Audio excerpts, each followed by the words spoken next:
Slow on the uptake there, Billy. Slow on the uptake. My job isn't to add people. My job is to do the readjustments.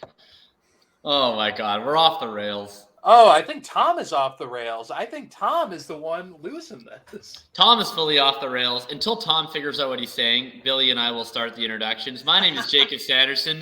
Welcome to the Full Tilt Dynasty Podcast. I am not your host. I am one of the co-analysts sitting aside a very confused Tom. And my fun fact today is that in addition to impromptu serving as host entirely unexpectedly, I'm coming to you live from my office, and I'm having a delicious fish burrito from next door Tacofino in Vancouver, British Columbia. All right. I'm Billy. You can find me on Twitter at BigBillyFF. Tom is still muted, and we're still not sure what's going on with that, but we're going to keep rolling. My fun fact. No, we're good. I heard him quietly up there. I heard him very quietly. I guess a tree went down at the end of the road, and it kind of bugged everything out for a minute because storms here in Winnipeg are a fun thing. Oh, my God. Well, that's a fun start, everyone. That was great. Everything, I swear to God, everything was working like right before that moment. Billy, don't mean to cut you off, but hey, everybody, how's it going? This is Full Tilt Dynasty Podcast, sponsored by Underdog Fantasy. Today's already been fun. It's a great start. Trees falling down, heavy winds. We had a blizzard and a thunderstorm at the same time last week, so fun stuff up here in the north. As you can see, things look a little bit different, and there's a reason for that. Of course, the Full Tilt Dynasty Podcast has been a brand built from the ground up with a bunch of people that met completely at random, and the theme will continue. However, it's continuing with another Canadian group of brethren, right, with the True North Fantasy Football brand. We are joining forces. You will be able to find our content at the TrueNorthFantasyFootball.com/Full Tilt Dynasty as of tomorrow morning. Just an absolutely super fun opportunity, and it's going to be great. It's going to be a great time. I can't wait. Very supportive. Next, we have the Saquon Barkley signed jersey giveaway, which you can have one more day to get on track with that. And again, all you have to do is take a picture of you being subbed and subscribed, rated, reviewed, all that stuff, DMs, comment, whatever you're in. We also have tomorrow night at the live draft show, April 28th, first round, where we are giving away a custom Full Tilt Dynasty Podcast Trophy Smack Championship belt. So best comment of the night will win that as decided by the group. And oh my gosh, other than that, I think we're okay. So, of course, I am Thomas Tipple. I'm your host with the most time in his hands with stuff that is collapsing all the way around me. It's a metaphor for my entire life. You can find me at Thomas Tipple FF, and as you can tell, I am wearing the Toronto Maple Leaf sweater because the NHL playoffs are starting, and Austin Matthews will lead the franchise as a 60-goal scorer, the first 60-goal scorer to have his team eliminated in the first round. Not going to happen, dude. We got this. This is our year. No faith. All right. I already did the bulk of my intro. Jacob already did his. So I'll just jump in with my fun fact and say the Bucks are currently up by 24 on the Bulls. Cream City's riding, baby. Let's go. There we go. Name for a city. It's a horrible name. And I guess Jacob did his already, so of course our special guest for the day, which again, apologize for the start. That's literally never happened to me before. I know that gets said a lot in certain fields, but our special guest today is. Yeah, hi, I'm Scott Barrett. I live in Houston, Texas. My fun fact, so Jacob, is it Jacob or Jason? Jacob. It's Jacob. Jacob, yeah, he's eating a fish burrito. I was telling Billy before the show, I puked up a Chipotle burrito bowl about 45 minutes ago. Should have listened to AJ Brown, Chipotle's poison, stay away. Hope they're not one of your sponsors. But I was just distracted. Jacob, we had an exchange regarding Drake London's contested catches, right? Absolutely. Yeah, we'll have to hit on that. We'll have to talk about that. I was looking forward to it tonight. Yeah, absolutely. Yeah. Again, with Scott B from Fantasy Points releasing his wide receiver model, I had mentioned that I am nervous now for my bet tomorrow night about Drake London being the first receiver off the board. After reading that, I am now a little bit concerned. A couple of things we're going to touch on tonight. We are going to touch on said article with the wide receiver profile. Cannot wait for that. We're going to touch on the new rankings, courtesy of Scott over on Fantasy Points. Obviously, prop bets and fun stuff like that for tomorrow night's draft, and generally just a great time. I mean, I'm ready to go. Scott, I just wanted to start off. Fantasy Points obviously is a top tier site. Where did the idea for Fantasy Points come from? Like, where did that begin? Yeah, it all started with John Hansen like 22 years ago. He was really a trailblazer in the industry. He started before Matthew Berry. He really helped to shape the industry and what it's become. He started with, I think, like an email newsletter or maybe even a printout newsletter that later became fantasyguru.com. And when I was at PFF, Graham Barfield and I both applied for a full-time job at Fantasy Guru, and Graham beat me out. And then NFL.com was hiring a full-time writer. Graham and I both applied for that, and Graham beat me out yet again. And then Graham and I were always friends, so he was working behind the scenes to get me at NFL.com alongside him. And I was told apparently at one point, oh, it's a lock. As soon as the season ends, we're going to hire you. And then the person in charge of making that decision, I think, got fired. And then the number 2 person changed departments. And then the fill-in who was notified to hire me got fired within the first week. And so that never materialized. But John Hansen sold Fantasy Guru, and he wanted to start a new site, get the old gang back together, Joe Dolan, Tom Brawley, Graham Barfield. So Graham left NFL.com to go work there. And this time he was like, no, we got to bring my boy Scott Barrett on. And so we like to think we've built, this sort of all-star team of different people. We've made some acquisitions. We brought Wes Huber over, one of my coworkers from PFF. He's now full-time with us. And we have some other exciting announcements coming in June.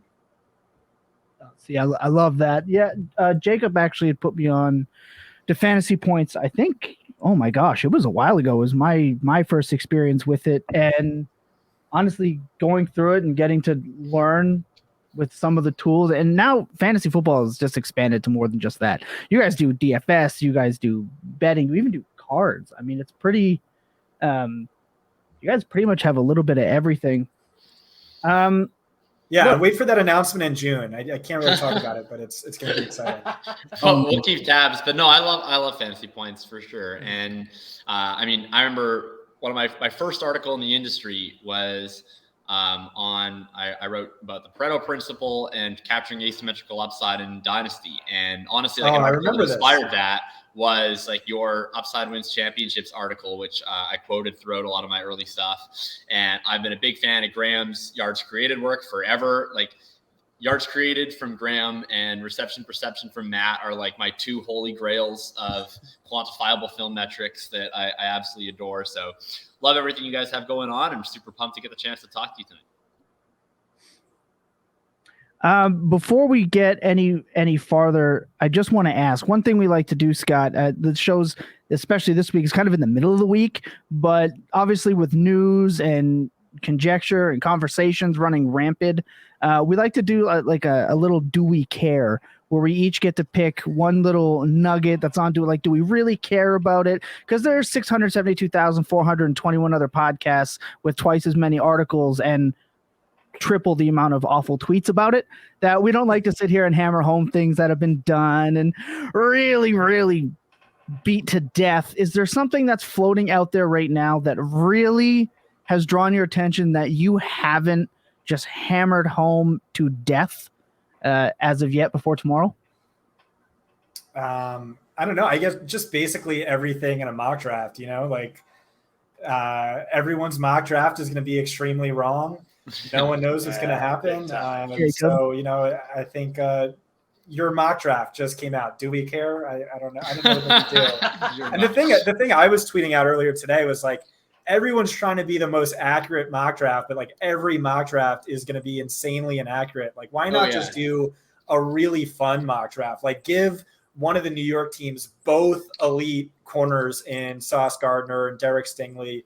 Have Chris Olave trade up with the Bears in round one. Pair him back up with Justin Fields, who he smashed with. Just sure, you're gonna get that pick wrong, but like have some fun with it.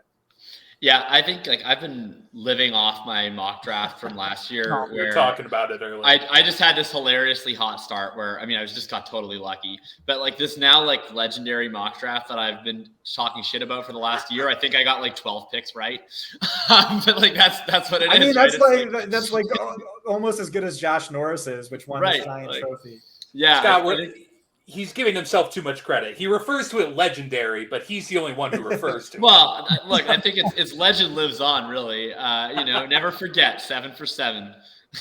You did start off 7 for 7. And in honor of that, I will actually be dropping who I think will be my top 5 so I can get that horrifically wrong. But let me tell you, as the person that controls the content that goes on this show and is released after, if you think you've heard Jakob talk about a 7 for 7, if I go 5 for 5, probably at least 4 of the people out of our 7 that work with us are going to leave the show and broadcast, because I'm going to be work 4 hours a week, 40 hours a week uploading that clip over and over again. Just that clip. We obviously got Toronto Dave, we got Trav.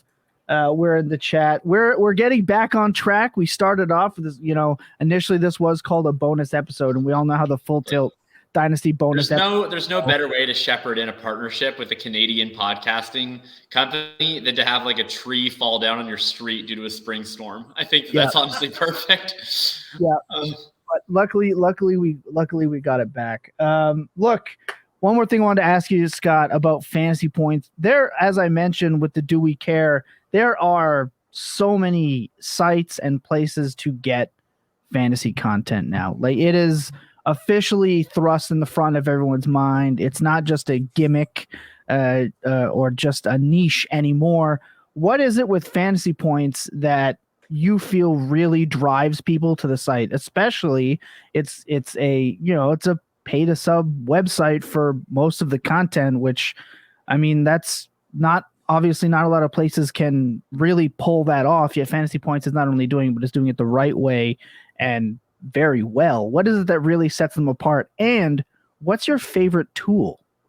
The best tool at our company is Graham Barfield. He's just a total tool bag. So I think the one thing we do really well is content. I really think we have like the best content in the space. My favorite fantasy analyst and writer is Wes Huber. I think he does phenomenal work. The one thing we don't do well is I don't think we market ourselves really well because like the content is so strong. Like even if you look at my articles, like I've chilled on Twitter in comparison to when I was at PFF, but my content's never been better. But some of my articles that used to get like 150 retweets at PFF are getting, like 20 max at now that I'm at Fantasy Points. And part of that is because of the paywall. So I've been sort of lobbying behind the scenes to try and do more with that. Maybe no paywall entirely for the entire off season, or just paywall gets applied retroactively after a day, something like that, just so more people are aware of this content and how good it is, which I really do. Sure, I'm biased. Think it is among the best in the space. And then as far as tools, I'm biased towards all of my own stats, expected fantasy points, schedule adjusted fantasy points per game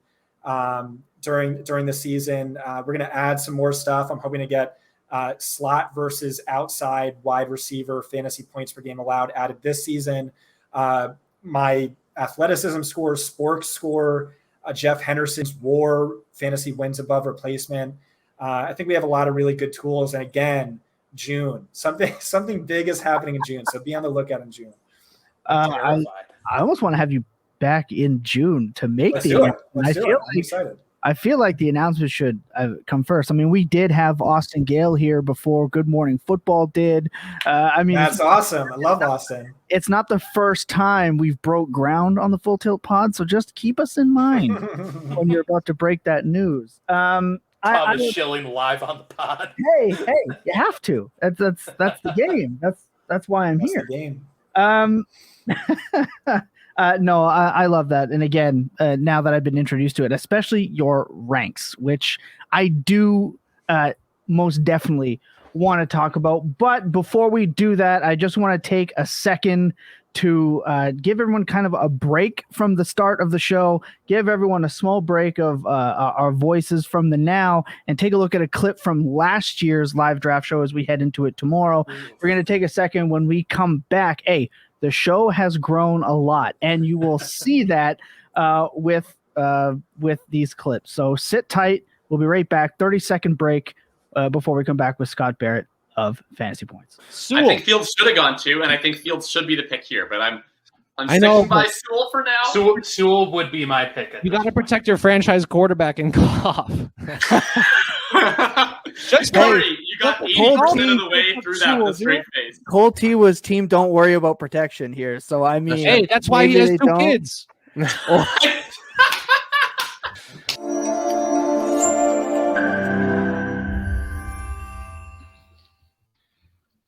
There's something beautiful. We look like a bunch of Twitch streamers. I was running off of OBS at the time. Yeah, that's very true. Shout out to Cold T and Corey Spala, who were on our show last year. Obviously, I don't think Cold T is too worried about that Jjr Chase pick anymore. I think he's pretty happy with how that worked out. Although Billy did post a graph about how many times Joe Burrow got hit last year. So that hit the Twitter streets. He's still reeling from it. I'm like randomly on Bengals Twitter now. Like that got so much engagement with Bengals Twitter. I get like recommendations. It's like the Cincinnati Bengals are in the news. I'm like, oh, okay. Guess I'm a Bengals fan now. Scott, one thing, you've obviously been on the fantasy Twitter world for a while now, especially with your time with the other companies you mentioned. One of the things that I've noticed in I think the 2+ years I've been around here is the team. How do I put this? The team dedicated Twitterverses are probably the scariest, I guess, fan pages possible. Especially, I shout out to the New York Giants Twitter fan base. They're absolutely insane. The Bengals and Steelers are absolutely insane. From your time, what is the team that seems to come at you the most? Like the team of fans, who comes at you the most? Oh, this is easy. So I'm a Giants fan. I think Giants Twitter is really bad. Giants Twitter is the worst. I think it's really bad. I think Seahawks Twitter is by far the best. They are so insanely smart. The average hashtag Seahawks Twitter guy is smarter than the average Miami Dolphins beat writer. And it's so funny because like the front like the office Church of Ben Baldwin. What's that? It's like the Church of Ben Baldwin. Like they have Ben Baldwin and Mina Kimes, and I feel like everyone is just like trying to be as smart as their fearless leaders. I was thinking of Danny Kelly, Mina Kimes, or Arif Hassan. I think he was sort of adopted by them. Bunch of really sharp guys, and the front office couldn't be more diametrically opposed, which is so funny. No, but by far the worst is Dolphins Twitter. They just any remotely negative tweet, they just destroy me. And I'm like always right. I said, Jay Ajayi's ridiculous season is not at all sustainable because here's why. And then they were like, you should kill yourself. I'm going to kill you. So they're the worst for sure. Yeah, I think for me the podium is Dolphins Twitter. And Giants Twitter are 2 and 3, but I think Eagles Twitter is ultimately the worst in my opinion. I do want to give a quick shout out to Giants Twitter. I wish I remembered the guy's name. There's a guy on Giants Twitter who I'm only follow. I've blocked about 40 people on Giants Twitter, so I'm sure I only follow him because he's such an angry New York fan. Like anytime something remotely bad happens to a New York team, I go to Twitter because this guy's just screaming down a timeline. I love that. I'll have to pull up his name and give him some credit. But I actually like a lot of what we got out of Tony's rookie year. I don't know what's going on with him, like from up here, but like I remember when the pick came in, and just like everybody and myself, absolutely included, that was just like making fun of the Tony pick online. Well, he turned into the Joker. I mean, the Giants Twitter replies to that was just endless entertainment. They were so upset. I do love that. For me, being a completely unbiased Baltimore Ravens fanatic, unbiased, I tell it like it is, and I'm not a homer at all. I do got to say that me versus Cleveland Browns Twitter has been a fun pastime of mine for seemingly ever. But I want to shout out Troy King because he is my king of Dolphins Twitter as we rag on Dolphins Twitter. I do love me some Troy King, friend of the show, former guest.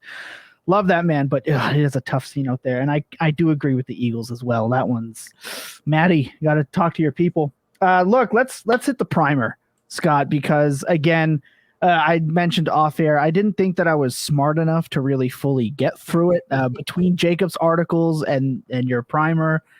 It was a tough scene for my brain when it came to digesting. Had to go through it 3 times because the information was done so well. What's the process going into writing that? Like, where do you start? Because an article that's that in depth and a piece with that many working parts, obviously you got to start somewhere. What was it for you that this is the first thing I'm going through and working your way down? Yeah. So maybe I spent like 2 weeks just researching and, just dumping stuff into a Google Doc and just bullet points and things I need to hit on or go back to. And then I started writing, and I spent maybe 2.5 days just in the Drake London section. And at that point, I just was severely depressed. And it's like, what do I want to do? Who am I writing this for? Like, most of my followers and our subscribers at this point just want the names. It's like, all right, we trust you to do the work. Who are you showing off for? If you stack up all of the rookie articles I've written this offseason, it's 50% the length of The Catcher in the Rye. And who wants to read that? Maybe 13 of my super diehard subscribers. So the question is really again, I kept asking, who am I writing this for? And it's just, I'm writing this for myself. It's I do it for me because I really enjoy it, and I can't do it any other way. So I had the final article, just the list of rankings, no words. And that's for 99% of the subscribers. And the other stuff is just for me. And you were saying, yeah, it's tough to comprehend everything in that piece. And hey, same, I'm not smart enough to even understand it. I stared at my rankings unblinkingly for 9 straight hours trying to rank my top 3 wide receivers. And I just couldn't. It's just it's so difficult. But yeah, that's the article. If you want to read half of The Catcher in the Rye, except about rookie prospects, you have that. Boyd in the chat seems to have an answer for you to solve your problems on people reading through. He says, I'm a simple man. If it says Drake London, I click. So that was it. That's all you needed. Apparently that's the way. No, it can be tough to write those articles, and you can tell it's a passion project. You can tell it's really something that goes in. How do you, you know what? You answered that question with your last handle, with your last answer. So I don't even have to ask that. What was the biggest surprise to you by the time you were done? Obviously you go in there with an idea of how players are, and then by the time you're done writing it, what's the biggest surprise?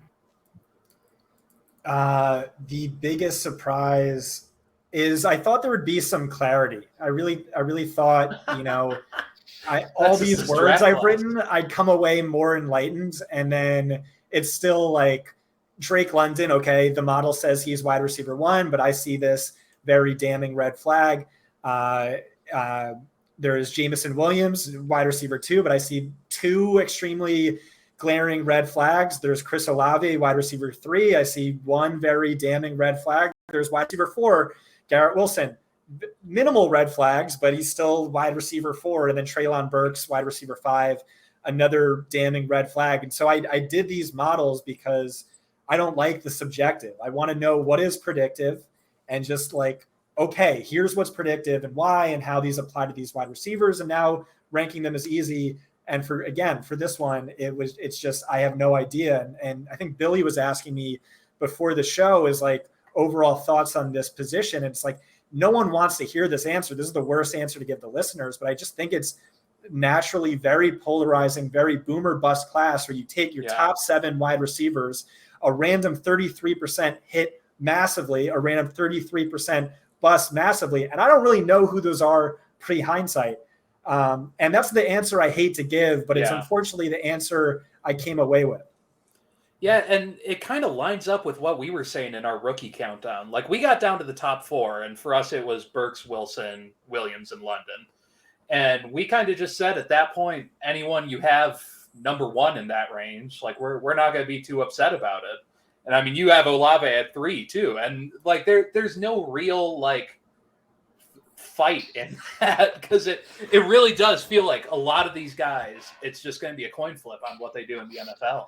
I'll fight Olave because, as I said on Matt's show this weekend, every week I just take a stroll down my street. I go into a local Denny's. I say, okay, who's the seniors here? Who gets 15% off? And then I just punch them in the face and move them down my rookie ranks. So if you're a senior, you don't get to be in my top 5. I'm sorry, Chris Olave. I'm sorry, Jahan Dotson. Any wide receiver, rookie wide receiver who gets 15% off at Denny's gets a 15% reduction. That's my model. Yeah, so I know you're joking on this one, but I do want to clarify on this point because I think it's an interesting one. So a lot of people, seniors, you non-early declares is what it's called. Yes. You should penalize them in your model. I didn't do that for Devonta Smith, and I didn't do that for Chris Olave, and it's for the same reason, which is per sources, really good sources. Both of them had round 2 consensus grades from the GM advisory committee. And they both decided to stay in school to earn a round 1 grade and to ideally take their team to win a national championship. And so obviously, when you're penalizing guys for not being a non-early declare, it's typically like a Denzel Mim where it's, okay, they had a round 7 grade and they're 1 year wonder who's surprising. Yeah, don't trust that. But for a guy who had a round 2 committee grade, but ultimately, the model said wide receiver 4. I have him wide receiver 5. No, wide receiver 3. I have him wide receiver 4. I think 5, and that was wild to me. I think with Olave, so here's where I stand on the senior thing. Like, Olave is one of the weirder seniors that I've had to deal with because his senior year is like the least impressive year since his freshman year. So like usually my answer to like a Devonta Smith last year would be something like, okay, sure, we shouldn't penalize him for staying in senior year, but like how much should we really wait this senior year? Because we know that we prefer these prospects to come out early. So if the senior year is carrying a lot of the production profile, to me, that's a major concern. And I don't tend to factor in a lot of that senior year. With Olave though, like his sophomore year was actually the most impressive. His senior year was kind of bad. He was fine, but he was getting outproduced by Wilson and even JSN at points. So I do think Olave is kind of just who he was last year. And I guess I just find him slightly less impressive, but he ends up checking in at wide receiver 6 for me. I would be fine with him as close as 4. I just look at that list of senior declares in round 1, and it is just not inspiring. Like the only 2 in the last 10 years that have hit it at all are Mike Williams, Devontae Parker, and I expect Devonta Smith to be the 3rd. But we'll see what ends up happening with Olave. I think he's interesting. He's definitely I far prefer him versus like a Christian Watson to me, who's the far more Mimsian example of a guy who really did come from nowhere, produced late, and all of a sudden here he is skyrocketing up draft boards.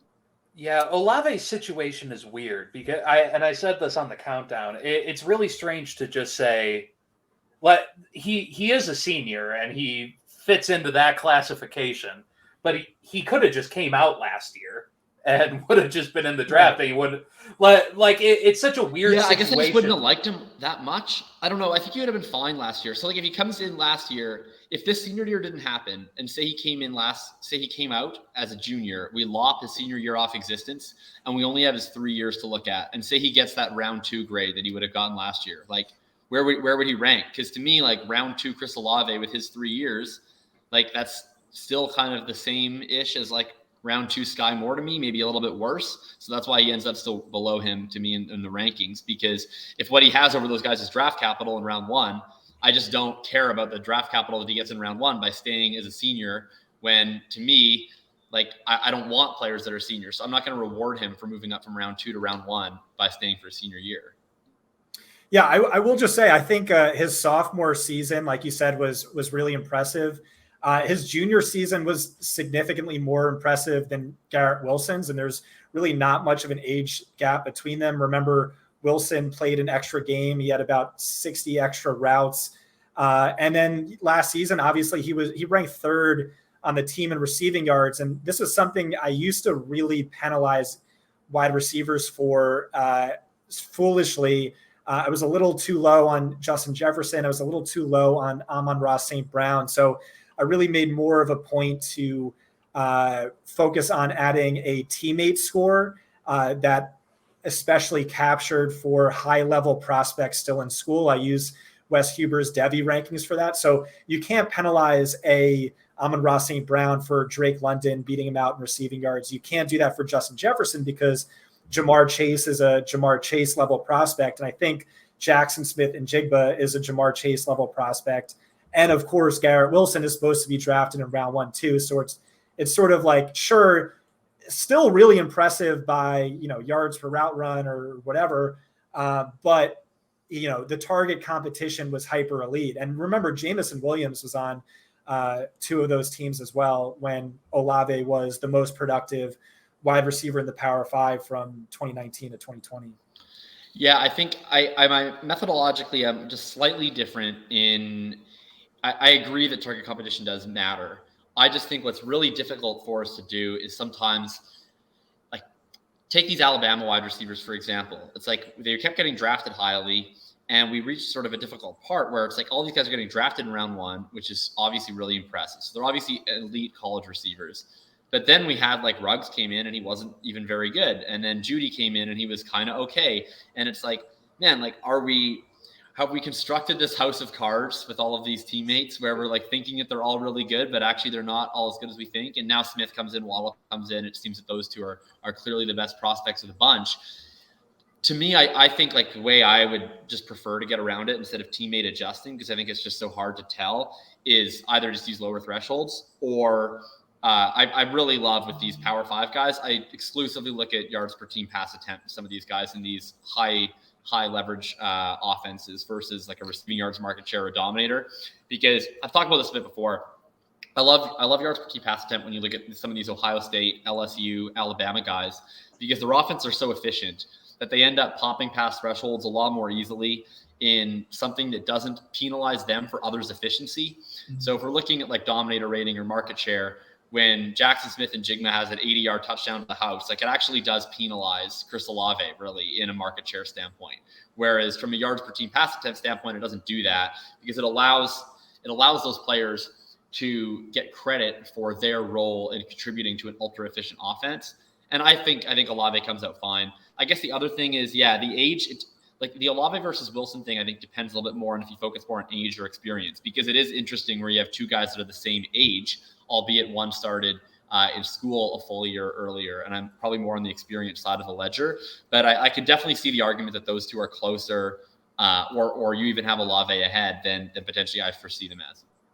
Yeah, I'll agree with you there that yards per team pass attempt is going to be more predictive than anything market share, because I mean, what are like the best schools, the best programs that have the highest hit rate in terms of churning out fantasy quality wide receivers are always going to be the most efficient ones, the Alabama ones. And the market share numbers are going to be low because they are churning out multiple round 1 wide receivers this season, last season. And otherwise you're going to get stuck with a lot of, Wandel Robinsons, who I like, but supposedly the only draftable receiver on his team, and his quarterback is going to go top 5 next season. So possibly. Yeah. So that's a bias there. So I'm with you in general. Yeah. Jakob, Wandale for you is moving up, down. I've been the same standpoint on Wandale since forever. Like if he gets draft capital, I'm super interested. I don't think he's going to get draft capital, but we'll see. Like my standpoint on Wandale will be unchanging until we get the draft capital, which is like, if he goes in round 3 on day 2, I'm going to be drafting a lot of him because his production profile is fantastic. He's an SEC early declare with elite production numbers across the board. I will draft the crap out of him, and I don't care about his height. And if he does not get the draft capital, then I don't care. Like to me, I just have not seen enough correlation between athleticism once you already factor in draft capital for me to care that much about size and athleticism. Like if I was trying to play Devy and I was trying to predict where he would be drafted, I would look at that stuff and I would have concern, as I do have concern, that he'll be drafted in round 4 or 5. I think that's entirely plausible. But yeah, if he gets drafted in round 3, I'm certainly going to be drafting as much Wandel as possible. Why don't you care about height or catch radius? To me, I just have never seen anything that's more predictive than draft capital once you factor for production. Like, I don't see how, when we look at like relative athletic scores amongst receivers within draft capital buckets and within production buckets, I don't see any discrimination that I've ever looked at where the more athletic prospects are outperforming less athletic prospects once we've already looked at production and draft capital. So I mean, you do way more stuff with sport, so I'm interested to see your take on it, because to me, like, to the extent that athleticism is predictive of talent, it's predictive of draft capital. Yeah. So receivers of Wandel Robinson's height or less than since like 2000, there's only one to have multiple seasons with at least 650 receiving yards, and that's Cole Beasley. So that's at least scary to me. The catch radius thing, it makes sense intuitively. It's, Tavon Austin, it's just like, what's an accurate pass for Christian Watson is going to be completely different than an accurate pass for Rondale Moore. And those, to your point, those wide receivers just don't get draft capital. So, maybe they can overcome it. But with regard to sport, one interesting thing I noticed is after round 1, the less athletic, and you look at it by draft capital, the less athletic you are, the better you tend to perform for fantasy, which is just like mind blowing to me. I think it's makes total sense, actually. Yeah, that's the wide receiver specifically. It's like the wide receivers who go in round 1 have all these intangibles, and they're also hyper athletic. And then after that, it's all just tangibles, and NFL teams thinking the 40-yard dash means a lot more than it actually does. So I think it actually does mean a lot. But my standpoint is that speed is something for NFL players. Oh man, I thought I had a good point here. Now Scott's gone. Jeez. No, I'm listening. I don't want to waste my point. You guys on headphones Billy in. I'm listening. I get the. No, I think so. My take on this, and this is totally just like a half-baked theory. I don't think it's like even provable if you wanted to try. But my standpoint is that I think that the faster you are, the more that you contribute to an NFL team on plays that you don't touch the ball. And so, to my standpoint, like, once you get past the elite producers, is that only on vertical routes? Or is that on horizontal routes too? I think it's both. Like, I think if you have a really fast player in your offense, you can run them on clear out routes, so you can run them in jet motion, and I think that contributes a lot to your offense.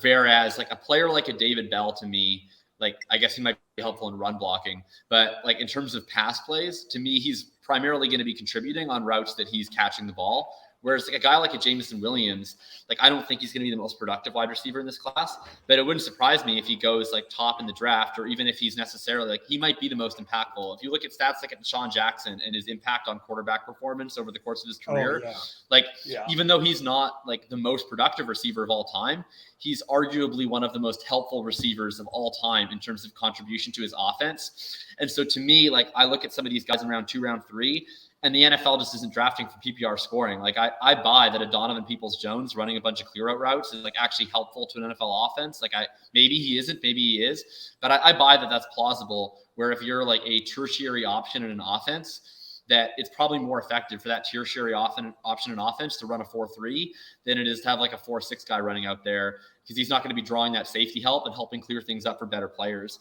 So I think like once you get past round 1, where teams need producers, I think if teams are drafting in round 3, round 4, round 5, it actually doesn't surprise me that the more athletic guys are filling real life roles, while the less athletic guys are actually contributing mostly to their team in a productive capacity that helps for fantasy. I think that's really interesting. I've never thought about it like that. Of course, I've heard the Will Fuller, Henry Ruggs argument that, even though he's not touching the ball, he brings this added value to the rest of the players. And certainly, all right, pin the safeties back, clear out everything in the middle for Darren Waller. My only question is, but like, how easily replaceable would that be?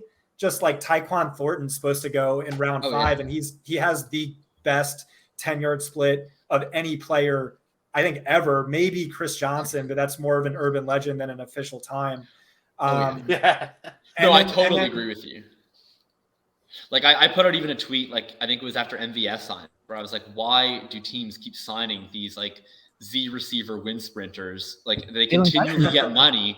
I'm like, you can draft these guys in round 4 and 5 like every single year.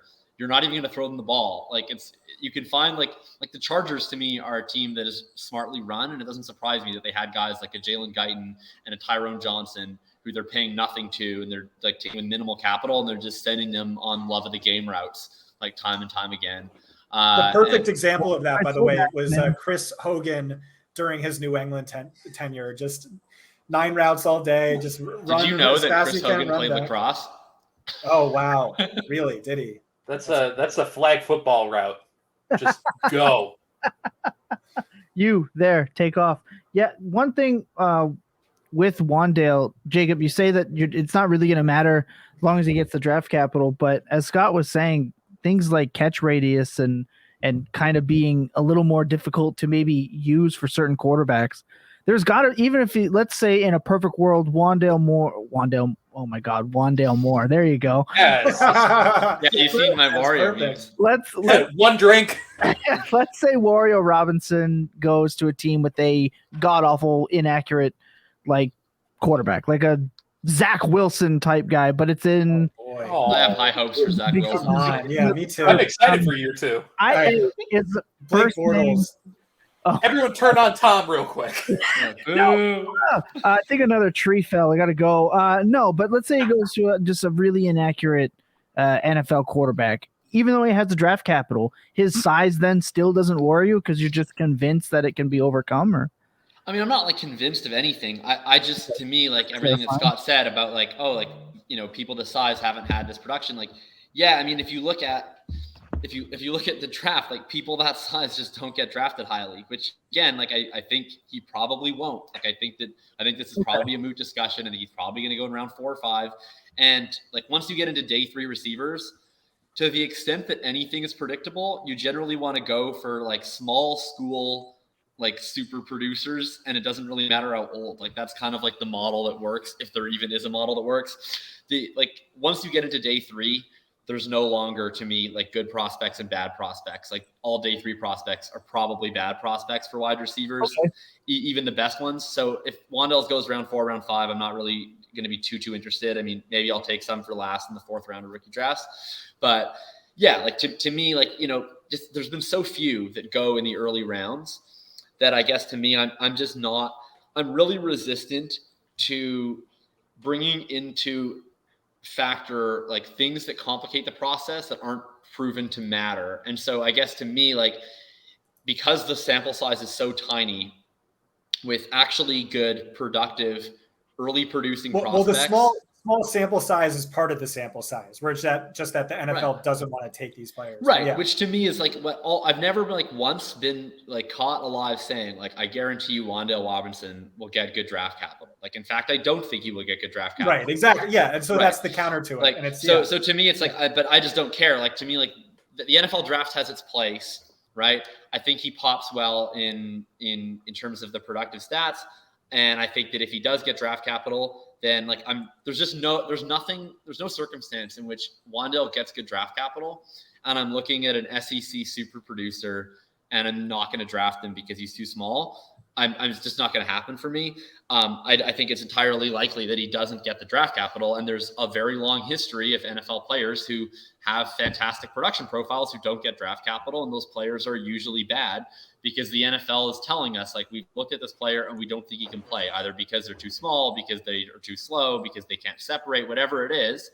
But to me, like, once we get the draft capital, then it's like, okay, once you get the draft capital, once you get the production profile, you know, then I'm willing to take bets on those guys. Like, you know, maybe say Rondale Moore ends up not firing, say Wandel then gets draft capital, he ends up not firing. Like, maybe now we can look at, say, okay, maybe now we can start to draw some more conclusions. But to me, the sample is just so tiny of guys like that who've been drafted that I'm just not going to say that a small guy can't succeed in the NFL. But I think the NFL might say that for me, so I think it's fine. I think one counter you could make is, I mean, he's just 1 inch shorter than Steve Smith. Like I rattled off that stat. It's like Cole Beasley is the only player that short in 20 years. But it's like, guys. What does, yeah, exactly. So how much does Moore. 1 inch difference make? I'll also say, like, I'm actively trying to beat the NFL draft with my rankings. So I'm not looking at draft capital, but like with Jakob, that's going to be a massive variable in my model once I run it after the draft. And then just specifically with Wandel Robinson, where he's sort of unique, is he was the #1 all-purpose running back coming out of high school. Yeah. And he split time in his freshman season, 50-50 running back, wide receiver. So there might be some untapped potential there. I think he's a really unique prospect. I keep continually like trying to make the upside arguments for him, even though his profile is fraudulent in the same way that Treylon Burks' profile is fraudulent. Huge, like, slot only, and that's less meaningful and that's less predictive because you're running routes against linebackers with plenty of space. You're never up against a legit sticky nickel cornerback, and like I said, the teammate score and things of that nature. But he is a player I'm definitely rooting for, but I do think he's going to get day 3 draft capital. Yeah, I like and it kind of became a joke on this show for a couple of weeks that I was the anti-Wandel Robinson guy. But in reality, like the size argument. Yeah, Anti-Wandel. I like to be anti-Wandel. But like the size argument for me kind of falls into the same range when, like, for like 13 hours we were worried about Kenny Pickett's hands, where a lot of people are like, no one in the league has Kenny Pickett's hands, and no one in the league is succeeding at Wandel Robinson's height. But for me, that feels really similar in saying, like, there's years of football that weeds these players out. Like there's years of, high school, middle school, little league, that's baseball. But like, even like just playing in the college practice, there's so many instances where players just get weeded out of this next level. And the fact that these players are still here and getting talked about potentially going early in the NFL draft with these hindrances should talk more about what the rest of their profile provides, because it talks more to say what Kenny Pickett can do as an accurate passer, what someone's deep arm could do, what Wandel Robinson provides as an agile player. I mean, like you said, he was a running back coming out. So that's how I always approach some of these outlier, like, physical traits in either the good or the bad sense, both going both ways. I know. Shout out to Toronto Dave. Almost got Billy to tilt. Almost got interrupted mid-sentence again. And Dave, I just want to let you know, I tried so hard to make my my cuss button work, not just for me, but this son of a didn't actually work properly. So I can't bleep Billy out in the middle of his sentences. I tried really, really hard. I'm sorry. One more player I want to talk about before we take another quick break. We're at 49-ish minutes. Just one more player. Scott, you haven't referenced your non-Power 5 wide receivers, and of our guests, whether it be Pat Dougherty or Austin Gale that we've had on the show, you are the lowest I have seen on possibly my favorite receiver in the whole class as Skye Moore. Oh, we're going to fight. I didn't even know about this. You have him at 10. I just want to reference below guys like John Mechie, who you have at 9, Christian Watson at 8, George Pickens at 7, Jahan Dotson at 6, and then obviously the Burke, Olave, Wilson, those guys. But you have Skye Moore. It's going to be a war. 10. Let's do it. I thought we were going to fight about London, but I'm going to fight you way more about Skye Moore. Billy's gone. I don't need to be here. Yeah. So I will say perception just naturally plays a role in anyone's rankings. Like, someone tells you this movie is amazing and it's just a mediocre movie, you're like, this movie sucks. But if you go in to see a mediocre movie and they tell you it's horrible, and you're like, oh, this movie is amazing. So like, perception plays a role. And everyone I talked to told me Skye Moore, loves Skye Moore, my Dynasty co-partner TJ Calkins. He's like, we need him in every single draft. So I expected to love him. TJ is like rarely wrong. My film guys are rarely wrong. And I just did not love him. I did not love the statistical profile. And I didn't love the tape. I saw one speed. I'm not a tape guy, so like throw that out. But I saw one speed route running. I saw not as much separation as I hoped. I heard comps to Golden Tate. I did not see anything really that impressive after the catch. And then to get into the statistical profile, I saw some flaws, and like maybe these are somewhat nitpicky, maybe they're not, but my model has a natural bias against non-Power 5 wide receivers. And you know what? Guess what? So do I. I just really do. Like the hit rate is really bad. He did not face any Power 5 teams, or he faced one, and he was really, a 1.62 yards per route run against Power 5 opponents. Really not good. And then you just look at some of the nuance to the things he did have going for him, which you can say is breakout age, his impressive final season. He averaged 108 yards per game in his career best final season. But guess what? That pales in comparison to Dwayne Eskridge's 2020, who had 128 yards per game. And was like 68 years old. Yeah, you could say, granted, you could say Dwayne Eskridge is significantly more older, but at the same time, he was playing cornerback the year before. He was literally playing cornerback the year before. And it's not just comparing him to Dwayne Eskridge. We should compare him to Jayden Reed, because his breakout 2019 freshman season pales in comparison to Jayden Reed's breakout freshman 2018 season. Moore was significantly younger. He was 18.4 versus 19.0, also a true freshman. He was saddled with significantly inferior quarterback play. He was playing with a UDFA and John Wassink. Meanwhile, Skye Moore was playing with the consensus QB8, Caleb Ellaby, and he was still competing for targets with Dwayne Eskridge at the time, who was playing wide receiver with Jayden Reed. He was playing cornerback that first year with Skye Moore. And so it's just a number of different things. Yeah, again, wide receiver 10, I don't see Christian Watson upside. And like Christian Watson's upside is insane. The tape did not wow me. My model hated Alec Pierce. I loved the Alec Pierce tape. The explosion off the line was incredible. If I'm being really honest, I don't know that I liked him significantly more than Jalen Tolbert. But again, perception is everything. And these guys, people hype me up like he's a top 5 wide receiver in the class. So I'm eager to hear your rebuttal, Billy and Jacob. Yeah, I want to jump in because I know Jacob is very heated on this. And I'm more focus on his face. I more just have a question. You talked earlier about the draft committee and kind of what made Olave want to go back, Devonta Smith go back. They were rumored to be told they had second-round draft capital. So they're told to kind of go back.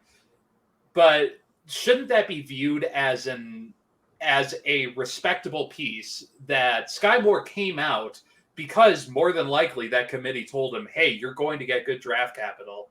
Shouldn't it be something to say the NFL itself is high on him? Because that's an indication as to why he came out, because he got that respect. Absolutely. And if you look at mock drafts I do projected draft capital. I don't really look at it. Again, I want to beat the NFL draft, but yeah, I think the NFL is going to be higher on Skye Moore than I am. That's fair. Yeah, that's super fair. Jacob? Yeah, my counter, and I would say this is just like a macro counter to probably like the source of every disagreement that I would have with Scott, is that I'm just saying, like, I oftentimes, like, whenever I'm having a disagreement with anybody, like, or even in a trade discussion, right? If you're having a trade discussion, you're going back and forth, like, why can't we get this deal done? Like, I think everyone should take a step back and be like, okay, what is like the general like input or just like macro belief or whatever that's like what is standing in the way of us from agreement? Because then, like, once you realize like we have different principles on this one matter, like you just like come to an acceptance. I think that would be like an effective way to just like think about it. Like, for instance, in political opinions. Reasonable take from you, Jacob. I think like probably like the macro difference is that my like underlying principle for wide receiver evaluation is that I think the burden of proof relies on the plaintiff, in a sense, to like tell me why I should care about anything beyond production and draft capital. And when I say production, I mean age-adjusted or experience-adjusted production. And to me, like the first that does all the heavy lifting in my model is age-adjusted production. and So efficiency. the first thing that I like try to do whenever someone talks about athleticism or conference level or teammate or whatever, and it's like, okay, He has athleticism, by the way. He's a 90th percentile athlete by my. Oh no, majorly. I'm saying just like in all of these guys, like just in general, right? Or whether this be separation, whatever it is, I'm like, okay, could this be something that's describing something else? And where like potentially people are seeing patterns that are explained in other ways. And to me, that's what I dove in this offseason on with the group of 5 guys. It's just, why our group of 5 players have such shitty hit rates? Because we were going to get a lot of prospects from the group of 5 with draft capital this year. We're going to get Skye Moore for sure. Christian Watson isn't group of 5, but he's FCS. So I kind of group him in a little bit with that crew. Alec Pierce probably going to get draft capital. And Jalen, is it actually pronounced Tolbert? Yeah, that blew my mind. I was going to let that go. Okay, well, Big J is also probably going to get some draft capital, and potentially Khalil Shakir as well. So I looked at all these guys. I was like, all right, let's dive into this a little bit. And you're right, like group of 5 players have an absolutely rancid hit rate.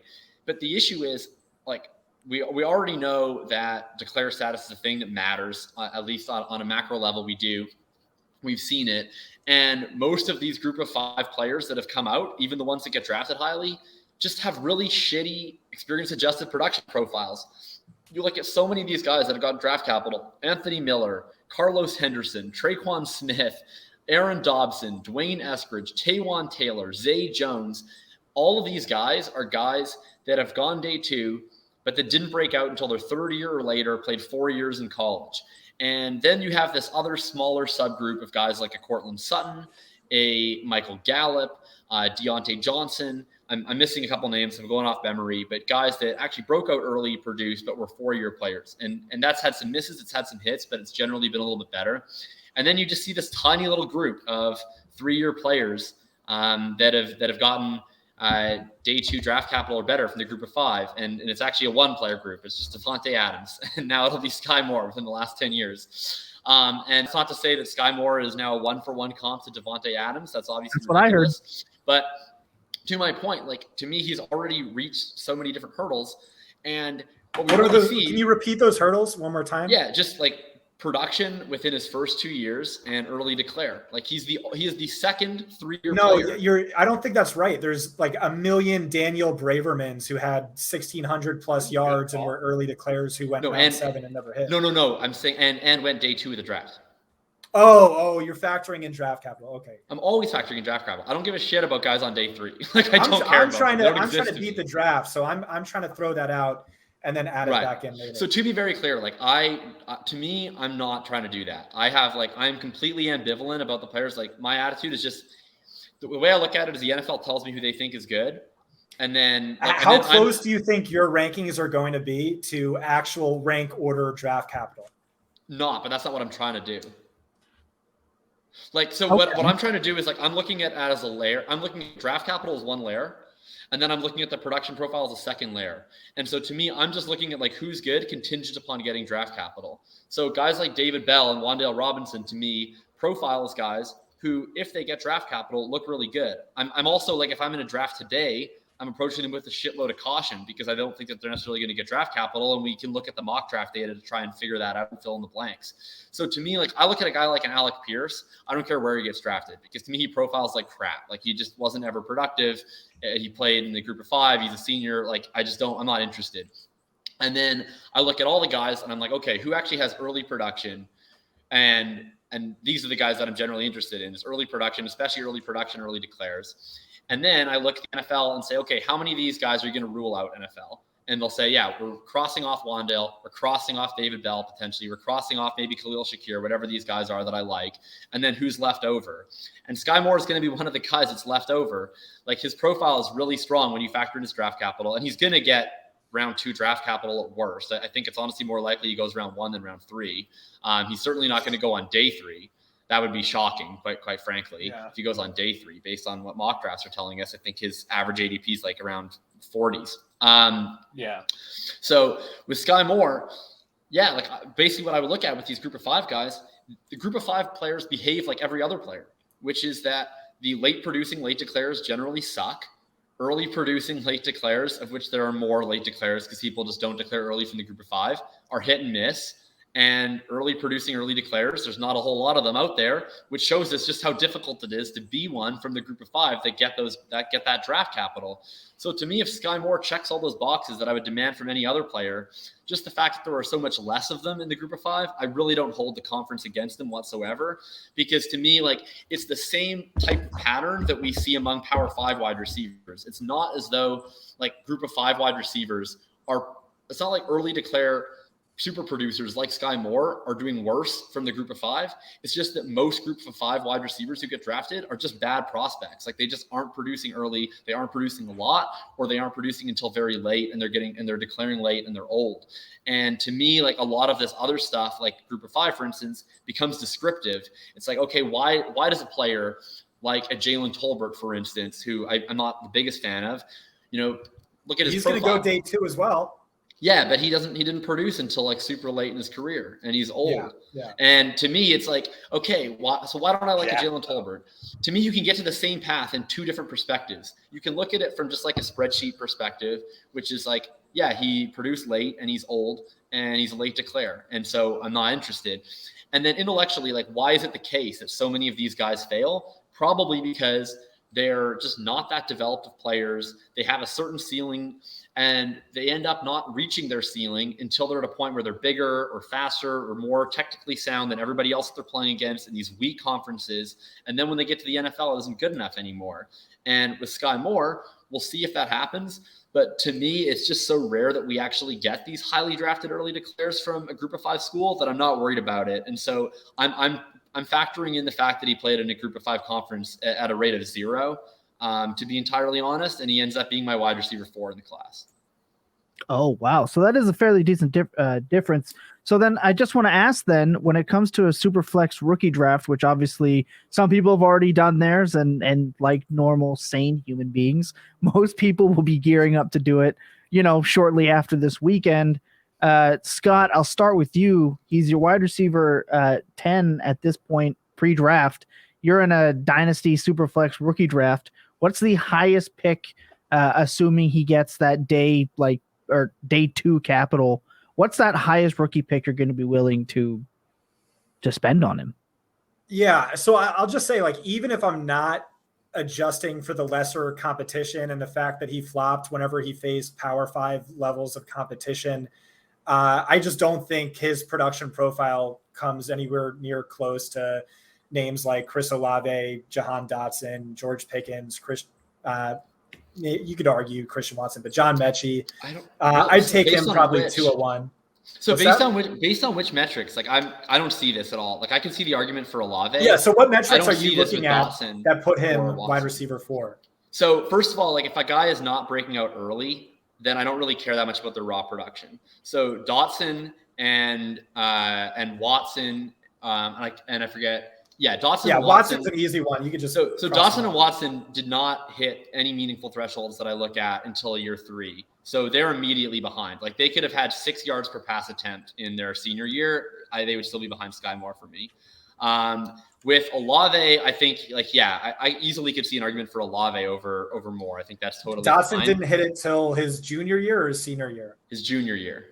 Okay, yeah. So he's still not breaking out in year 2. And I specifically look, like, I'm not looking at age, I'm looking at breakout year. So I'm using year 2 versus year 3 as a binary. And then, so I'm pretty low on Dotson. Like, he profiles pretty much like every other senior declare first rounder who's generally bad to me. He just looks like a total textbook, like, senior declare first round fade. Watson looks like a disaster to me. I have him at wide receiver 13. I couldn't possibly be less interested in Christian Watson, to be honest. Oh my God. I love his upside. Like, based on what though? Like, cause he's big and fast. Like, when does that upside ever mattered? So the only metric that's more predictive than yards per team pass attempt is yards per route run. He's hit 2.7 in each of his last 3 seasons. He had 4.33 last year, which ranks 6th best of over 4,000 qualifying seasons. But that's in his 5th year. Top 15 in career. Yeah, so there's a number of stats like that, and there's like big red flags, and of course the age thing, but I'm willing to excuse that when I have him as one of the top 20 most athletic wide receivers since 2000. Again, athleticism is massively overrated at wide receiver, but like with all stats at the polar extremes, it's very predictive and very important. So one thing, Jacob, before you go, one thing when I was watching Watson, this is one of the, and I'm not a walking textbook / computer like Jacob, but I'm also not a quote unquote film bro. I like to take a little bit from everywhere, and I tend to use gut analytics maybe more often than I should, as I am learning the curves of this analytic space. But watching Christian Watson play receiver was difficult for me. Really? I control the content on here. So we do our rookie shows. I'm doing the video cut-ups that we play while we're talking, and there are multiple times, and I made sure it wasn't just once, where he's running a deep post and he has burned that uber shitty competition that he's playing against. And it's a terrible throw. He jumps for it. It hits him in the chest with no one else. He's jumping for the ball that he doesn't need to jump for. It's hitting him in the chest, and guaranteed touchdowns are hitting the ground. I'm concerned that actually playing the position of wide receiver is difficult. And I'm and I know this is a guy from Germany who wasn't like even really drafted, but Bollringser that played for Martin, bro. Yeah, I know who you're talking about. And he's the tight end. I'm worried that Watson's going to struggle to just play the position of wide receiver and look just out of place, like someone who's just big and fast and can't play. Right. So the guy is 6'4", 208 pounds. He's by far the worst contested catch receiver in this class. He has the worst drop rate in this class. I mean, obviously, as Jacob probably knows, drop rate isn't really predictive. Yeah, I don't isn't care really about meaningful. that. That is a correct. That's the best thing he has going for him, as far as I'm concerned. What I look at on tape, and again, I'm not a tape guy, is he glides like only I've seen Randy Moss glide. Of course, it's against like vastly inferior competition. My comp for him was like his upside comp would be like a mortal Randy Moss. If Randy Moss were mortal, and that's just his upside. But again, shoot for the moon. Like, at least he'll end up. We talked about Pareto principle. I'm very willing to take on risk tolerant, and like to chase upside. So when you say Randy Moss, do you mean like Oakland Raiders Randy Moss? Like that's the ceiling? Oh wait, who was the wide receiver? Who was the wide receiver a couple of years ago? Who was a mix of Randy Moss and Torello and Brian Edwards. That was Brian Edwards. I thought it was. Yeah. My comp for related to Brian Edwards, my comp for Christian Watson has been Zay Jones, who is also a tall, athletic specimen who played at a crappy university and didn't break out until his third year, and then got drafted in round 2. And I've seen a lot of similarities, in my opinion. Yeah, again, 2.7 yards per route run in each of his last 3 seasons. It's just like an extremely run-heavy offense, granted with supposedly terrific quarterback play. So I think we have a disagreement on breakout thresholds. I would count that as a breakout. Yeah, which I think is fair. It's just then that's still a third-year breakout for me. So then I'm because he redshirted, right? So I'm holding his redshirt freshman year against him. Then I'm holding his sophomore year against him. And then we have, redshirt year, then his redshirt freshman year, breaks out redshirt sophomore year, and then he has decent redshirt sophomore year, junior year, and then massive year. Did he redshirt? I know he's 23 by the time of the draft, but I'm not sure if that was a redshirt. I think that was the second season. I believe he was redshirt that I've checked, because I believe that he was classified. I think Jalen Tolbert was definitely redshirt with the ACL, but I think he came out in let's see, rivals Christian Watson.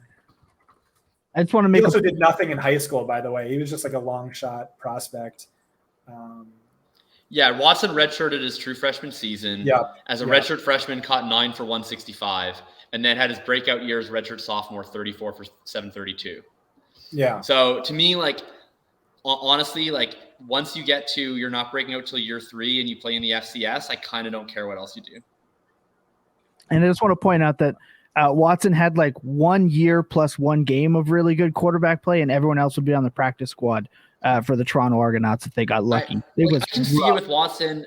You know what? How about this? Like so I have Watson like egregiously low in my rankings.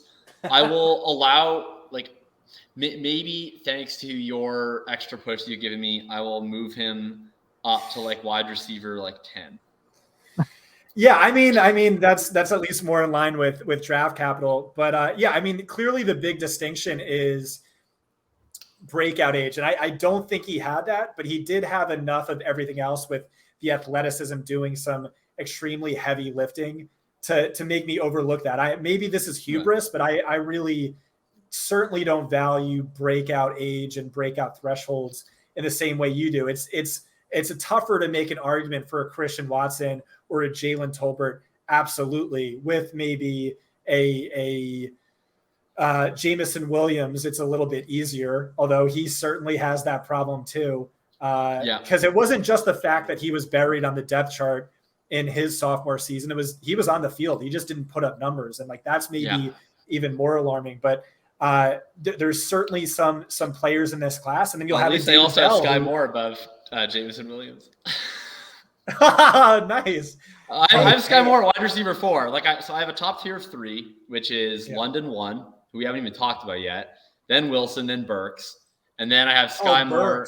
We got to talk about Burks too. Then I have Skye Moore, top of tier 2, followed by Williams, then Olave, then Pickens, and then Watson is hanging out there in tier 3 with Dotson and Bell and Mechie and guys like that. Why don't you like Mechie? I actually like Mechie more than most people. It's just you seem to really like him more than most people. Is that is that really that? That's Mechie at 9 is like the highest I've seen, honestly. Yeah. So I was on with Matt on Sunday, and I was making the case for John Mechie, and my case for John Mechie is not like that I think he's incredible, because I certainly don't. But he's not. It's like we have been vastly overdrafting, or like being told from the Sermon on the Film Mount that we have to draft these non-productive Alabama wide receivers for years because of their teammate competition and factoring in all these things and the Alabama Holy Grail. And then this year we get Mechie, who's like certainly not mega productive, but he's not unproductive. Like he actually had a pretty decent sophomore season next to Heisman winner Devontae Smith and half the year next to Waddle.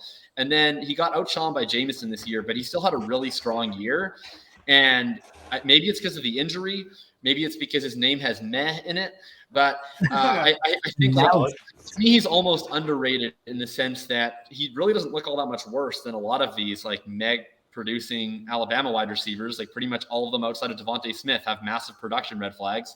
And he looks fine to me. He's in my tier 3 because he just doesn't profile as special as the other folks in my opinion, but I'm fine with John Mechie. I'll probably draft a good amount of John Mechie. Yeah, I think the one point is an important one, just the injuries and an injury adjusting his numbers. Like if you look at Canadian, Waddle, I have to support that. What's that? He's also Canadian, and I have to support him. Oh, yeah, right. He so when Mechie, Waddle, and Smith were all healthy, Mechie like held his own. He had 72% as many yards as Smith on 80% as many routes run. He played through a stress fracture for 30% of the season. Missed practice the entire time. He was injured to start the following season, averaged just 55 yards per game through his first 5, and then 108 plus across his final 8. So it surprised me. I kind of talked myself into him as I was writing up that blurb, but I have to pee. So can I take a little break for something? Go. Absolutely. Yeah, I've Semi been waiting for the opportunity to take a quick break here, but the conversation has been so good that it's hard to turn away. When I saw Skye Moore rated at 10, I think we got to hit the ranks. Look, everyone, we're at an hour 14 already. Scott's was brave enough to say, whatever the time you guys want to ride to, we ride. So Scott's in it now. So look, and Toronto Dave can confirm he's right next to you, baby. John Mechie grew up in Brampton, so he's right next Ontario to you. Boy. Same here. Brampton, very close to Guelph. So for me, he's a hometown guy. I'll happily draft him in the late different language. He has a remarkably interesting life. He was born in Taiwan to a Taiwanese mother, and I believe his father was, I want to say, Nigerian. And then they moved to Ghana, and then moved to Brampton, Canada, and then eventually moved to the States at 14. So how many times do you think we're going to hear that in the NFL draft? Like if he gets drafted, how they love to just talk random stories about players. I feel like that's going to be Mechie's. Look, we're going to take a quick second. We're going to run a clip back from one of our previous episodes. Just get a little bit of a break in convo. When we come back with Scott, we're going to talk a little bit more about his rankings. There's a certain running back that the, quote, film bros still love, even though the rest of the world is a little bit off. And we got some quarterbacks I want to hit on because this class, it's fun to talk about because none of us know what the hell we're doing with the quarterbacks. And then, of course, I want to talk some prop bets because we didn't get to yesterday. So sit tight. We're going to take a quick second. When we come back, we are going to dive into the rest of this. Sit tight, everyone. Enjoy. Oh, my goodness. Okay, 1 second. Really enjoy. We're going to sit tight. When we come back, we're going to get into this. All right, now it's going to work. Yeah, I get the last word every time. Yeah, he controls when the show ends. Yeah, 100%. I could just cut it right now. That's the best part. It's called fascism, Lucas. It's not good. Don't love it. It's called being the fascists only one that invade has... countries. Sometimes they tell us Kenny Pickett's Brandon Whedon and act like we can't say anything to disagree. Look, I mean, they're both going to be first-round picks. And they're both going to be 45 coming out of college. But, yeah, it's fantastic. I love it. I love this show. It's so much fun, even if it is the lowest form of analysis. Jacob.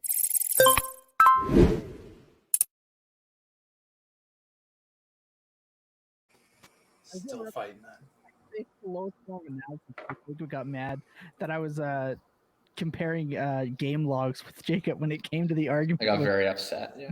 Baby hands Brandon Whedon Pickett is going to be a fun conversation. I don't understand how I even got roped into like defending Kenny Pickett, but you were just aggravating. Because like a comedian, I got like a reaction, and once I got the reaction, it didn't matter how. I just had to keep going with the bit to get Billy's face the brightest shade of red that I could. It was working.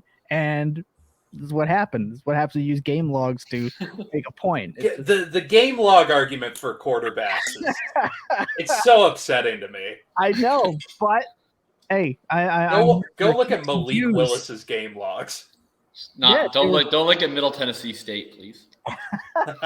We're gonna definitely talk about that. Before we do, I just want to pay some bills really quick, and it is 1 week away from the hockey playoffs, and the place that you can go to enjoy the disappointment of the hockey playoffs, if you're a Maple Leafs fan, is definitely on Underdog Fantasy. They do have the NHL playoff tournament best puck, $5 entries. You go in and you draft. You can draft the players that you think are going to go the farthest. Don't draft Toronto Maple Leafs. It's gonna leave you really sad. I know that I'm like, you got the Matthews behind me, you got the Matthews jersey on. It's been a long road of depression for Leafs fans, 47 years without a cup. But this year it could be different. And if you want to take advantage and get a little bit more invested in your NHL hockey this year for the playoffs, go to Underdog Fantasy. If you're new to Underdog Fantasy, you sign up with promo code Full Tilt. You get your deposit doubled up to $100. Get that done. Enjoy some hockey. Buds all day. Back to the rankings. Because as you guys mentioned, you haven't even talked London yet. And I feel like the people deserve to hear the London takes going wild. I referenced with you, Scott, that I'm now nervous about London being the first receiver taken off the board. I was dead set on this. Now I'm concerned with all the red flags. You still have him ranked, though. I just had it up. I believe you still have. Yeah, he's still number one for you. He's number one for you in your rankings, but you're concerned. What is it? That seems like the issue for the class. If he's like you brought up these red flags and then he's your wide receiver one, that seems like a it really is this class. They're just riddled. I said they were waving around red flags like a fat girl in color guard, and then my editor deleted it from my article. But that's what I said. Drake London, yeah. So I mean, I really liked the thread you made, Jacob, and I particularly liked that you were just so fair to me, and because I had the initial tweet, I didn't have any opinions in it. It was just a stat. And then someone pointed out like, oh, it would have been better if you did this. And I was like, oh, you know what? You're right. And had that in your article. You're like, to be fair to Scott, he said. So I appreciate that, but I didn't really think you disagreed with me at all. I thought it was basically exactly what I wrote up in my article, which was like the overall profile is like he's probably a tier unto himself wide receiver one. You look at breakout age, he clearly has it as an 18.1-year-old true freshman. Went up against Michael Pittman, 4 years older, Amon-Ra St. Brown, 2 years older, and was basically neck and neck with St. Brown over the final 6 games. The next season, better than Amon-Ra St. Brown, who, by the way, over the last 6 weeks of last season as a rookie, finished behind only Cooper Kupp in fantasy points. And he was still on the team's basketball team. He wasn't even making football his sole focus. And then last year, of course, the third best age-adjusted yards per game season since 2000. He's one of the most efficient wide receivers to come out since 2014 in terms of missed tackles forced per reception. He's, I think, 4th best on a top 10 list that has Deebo Samuel, DJ Moore, Laviska Shenault behind him, but in the top 10, which is really rare for a player of his size. Contested catch freak. He converted about 68% of his total contested catch targets into catches. So you're like, wow, what a cheat code. He turns 50-50 balls into 70-30 balls. That's awesome. That's great. And so, of course, I had to bring up the red flag. And the red flag to me was it's sort of multifaceted. One, a high percentage of his production and catches came on screens, which are just a proxy for manufactured touches. And then another very high percentage of his receiving yards came on go routes. So I differ with regard to Dwayne McFarland there because I've learned my lesson on Emmanuel Hall. And I view that as more of a college route than an NFL route. Something like 14% of all NFL wide receiver yards come on go routes, but in college it's like 22%. So that's a slight red flag. And Treylon Burks was even more, scary in that regard. But I mean, Drake London was in the top 5, and Laviska Shenault 2018 was right behind him. Mm-hmm. And so that's a little concerning. Really high percentage of production coming on manufactured touches. And then if you just throw out all screens, and 31% of his total catches, I should have used targets, but that's fine. We'll use catches, came on contested catches. And that puts him on a top 5 list with only the biggest bust of the last few seasons. It's Jjr Stega Whiteside. It's Denzel Mims. It's Hakeem Butler. It's Jalen Reagor. And if you look at the top 30 list, and it's like really all busts. And then if you look at the bottom 30, it's a lot of the best separators in the NFL. Certainly wide receivers who are scoring more fantasy points like Marquise Brown and people of that nature. I just had to pull up the thread. It wasn't working in my article. But that just, it looks like a red flag to me in the sense that, hey, there's a long track record of the NFL overdrafting these receivers who were contested catch types where the NFL's like, oh man, look at that awesome play. He mossed that dude. But I mean, like, if that's all you can do, that's certainly a red flag. Granted, I mean, his production profile is significantly better than any of these busts I just listed, any of the receivers in the top 30 list. So he has that going for him. But I mean, if you take away the screens and contested catches for all receivers, he drops from, 3rd best in age-adjusted yards per game, but he falls to, just 18th, 19th among all Power 5 wide receivers last season. If you take out the go route, he has basically nothing. And so, is this with taking that off for every wide receiver? Yeah. Okay. Yeah. And so it's just, should contested catches matter less? And I think they should. I think the data at least says this is alarming, and it certainly is. And I had one other point that I can't remember. So you can say whatever you want to say. Well, I feel bad for Dave if he wanted to debate. It's probably not that much of a debate. I mean, we both have the Scott wide receiver 1, so obviously it's exactly on the polar ends of the spectrum. I think the bust rate on him is excessively high, and I'm high risk tolerance, like I said. But you also hear this with tape experts. Like Greg Cosell said, he thought Alec Pierce's tape was significantly better. He thought George Pickens massively better. But I'll talk to Mike Renner, who's like, he's the wide receiver one. He is he's DeAndre Hopkins 2.0. And I've never heard, but that's every prospect. I've never heard like more disagreement amongst the tape community than this year. Like the only guy that I've yet to really hear like a really bad tape take on is Garrett Wilson. Like I don't know that I've heard any person that I respect from a tape perspective who's like really down on Garrett. Like I've seen people maybe have him wide receiver 4, wide receiver 5 or something like that, but I don't know anyone that's like, no, Garrett Wilson's a bust. Whereas I've heard that for pretty much every other good wide receiver in this class. There's like some tape person I respect who's very dubious of their chances to succeed, and then others who are extremely excited about their opportunity to succeed. Like I've seen people I respect who have London 1, Wilson 1, Olave 1, Burks 1, Williams 1. Like it seems like it's really all over the map. Reading your like article, I don't think that we actually disagree all that much about London. I think I had heard this like contested catch stat tossed around from a lot of different sources that had many more inflammatory takes on Drake London. And then I saw like yours blowing up and I was at work and I was like, not this stat again. And I ended up getting very upset online. But like I said, I really did try to be like pretty fair in the commentary because there's like nothing I hate more than people who are just like, what an awful shitty take, you shitty person. And I would just never do that because I think the thread that you posted was actually really interesting. I think my stance on the contested stuff is like, again, like I'm predisposed to just assuming that like any sort of descriptive metric doesn't matter until sort of proven beyond a shadow of a doubt. And I think that the contested catch stuff, I'm like pretty open to the idea that it's less translatable. I'm not sure by what measure.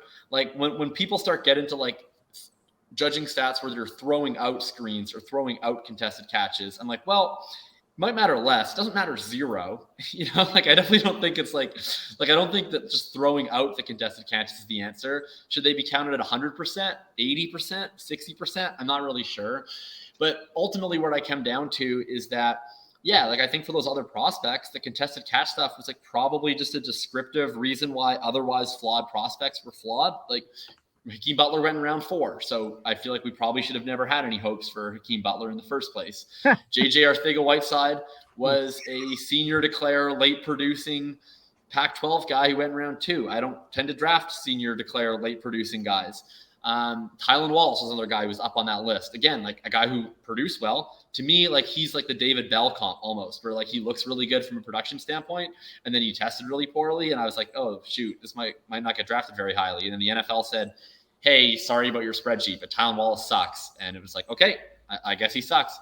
And that's just not going to happen with Drake London. Like he's going to go in round 1. He's either going to go first receiver off the board or probably within the top 3 receivers off the board.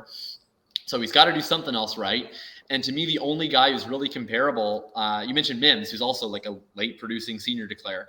And the only guy who's, Rager's profile is a little better than those guys, but he had some other issues. And like I thought he had a better profile than Mims and Jjr, but he certainly had other issues going on. The only guy who I would say like had a legitimately sterling profile with a major contested catch red flag who sucked is N'Keal Harry. But I guess what it comes down to is that I would just draft N'Keal Harry again because that's like the exact profile that I want. And if you're telling me I can draft N'Keal Harry's profile again, like I would just happily do it because I don't think that like the answer to everything that doesn't work out is that it was always foreseeable. I think we have to know that like sometimes good prospects don't pan out. I'm interested why you think N'Keal Harry was a bad prospect. I definitely disagree with that. I think he was actually a really good prospect, but I think that London also is. And I think in general, like I have my own like film takes because I just enjoy watching the guy play. I don't really rate those highly. I'm not a film guy, but ultimately I think that when you look at his profile, he's so far above the threshold that like you mentioned, like even if you do scale down his contested stuff, if you scale down his screen stuff, which I think I'm okay scaling down to a point, maybe he doesn't look otherworldly dominant, but he's still hitting all the thresholds we need. So I really don't have many concerns with Drake London. I think like it's possible that he's not a superstar, but I don't think that his bust risk is excessively high. I think his like worst case scenario is easily like a Mike Williams. Yeah, it's funny that the two people who have him as the wide receiver 1 were the debating ones here. Tom, I don't know where he ranks for you, but I think I'm the only one who doesn't have him wide receiver 1 just because I prefer Jameson Williams. But like He's all 2 this for me. Yeah, who's your 1? Wilson. All right. I think that's completely fair. But like all of it comes down to, and the main reason I want to jump in real quick is I wanted to give Scott props because I think he vocalized what I've been trying to say about Drake London for the last couple of weeks, is that Drake London feels like the kind of guy that needs a lot of volume to produce at the next level.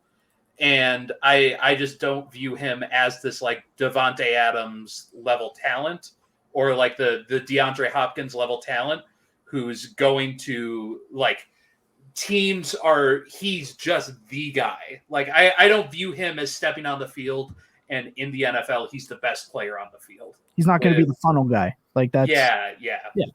Completely understandable. That's why I've always pushed back on the Drake London thing. But I agree wholeheartedly. I think he's a good player, and it's funny. I don't think his ceiling is that high, but I think his floor is huge. I guess to the extent that I think like anyone's a funnel guy, isn't it? The guy with like a 40% target share. I don't know that I would expect any wide receiver in this class or any class to be DeAndre Hopkins. But to me, if anyone in this class is going to come out and dominate massive target shares, it's the guy who dominated massive target shares. Sorry, Billy, go ahead. No, I'll let you go. I mean, there isn't much I can say. I don't view Drake London as that guy. He doesn't seem like the kind of guy that's going to be better than, in my opinion, the bulk of. I mean, every team in the league right now is drafting a top end cornerback. Like it seems like that's the new arms race. Is a couple of years ago, the last 5 years, we've had this arms race to build up these wide receivers. Now, the last couple of years, we're going to have, multiple instances in the last couple of years where we're seeing these cornerbacks go top 5 in the league or top 5 in the NFL draft. Like, it seems like that's the new method is how the hell are we going to be able to stop these fast, monstrous wide receivers in the league? Well, that's answer simple, Billy. It's too high safety. Yeah, cover 2. But that's my biggest beef with that is he just seems like he's and Jacob, this is one of the first debates you and I have ever had, which is funny because back in that debate, I feel like I was on the Drake London side where I would always say I like these big alpha type wide receivers who are going to command this target share. And you were saying you really like the new NFL prototype. Yeah, like stylistically, I don't like the Drake London type. Yeah, absolutely. Like I don't, but ultimately, it's really the funny spreadsheet does you not and I ask. are on these two. Yeah, like the thing is, like stylistically, I would not want to run my NFL offense through a Drake London, but ultimately, like unfortunately, I don't have a style points category on my spreadsheet. So I'm guided by the numbers, unfortunately. So you're telling me that the drip rankings come out when players change their number in visors? That's when the stylistic points get added to your ranks, not necessarily pre-draft? All right. Just wanted to clarify. Look, Jacob, I know you were saying that you had to go. Your guys' takes are so good that I don't want to interrupt you. But I have one more question for Scott. If you have time for that, I get it. If not, we can dip. But one more, last question for Scott before we kind of wrap things up. I want to talk about, since we're not going to have time for the quarterbacks or really the prop bets, I want to talk about your RB7 of the class being Isaiah Spiller. So before Combine and everything that really came crashing down on poor Spiller, he was in talks with RB1 territory. And now it looks like he's just been shot out of a cannon and yeeted into the sun, except for real diehard quote-unquote film bros. How did he fall that far for you? Is it purely an athletic standpoint? Because I don't totally disagree with you. I just want to quickly run off your ranks for people that may not know at this point. But Breece Hall, Kenneth Walker, Brian Robinson at 3, which I actually really like. Rashad White at 4, Damian Pierce 5, Tyler. Oh God, I screw this up all the time. Tyler Algier, and Isaiah Spiller. How did Spiller end up at 7 in your process? Yeah, that was easy. My production model hated him. My athleticism model hated him even more. And I was going to watch him on tape like I try and do with every prospect. And instead I talked to Grant Barfield, who already spent hours watching and recording every single one of his touches. And he said, I have Isaiah Spiller at RB8. And I was like, all right, that's good for me. Enough for me. I don't need to watch him now. I trust you. So I'm just of the opinion he stinks. I did want to just tie a bow on the Drake London thing. Again, just to reiterate,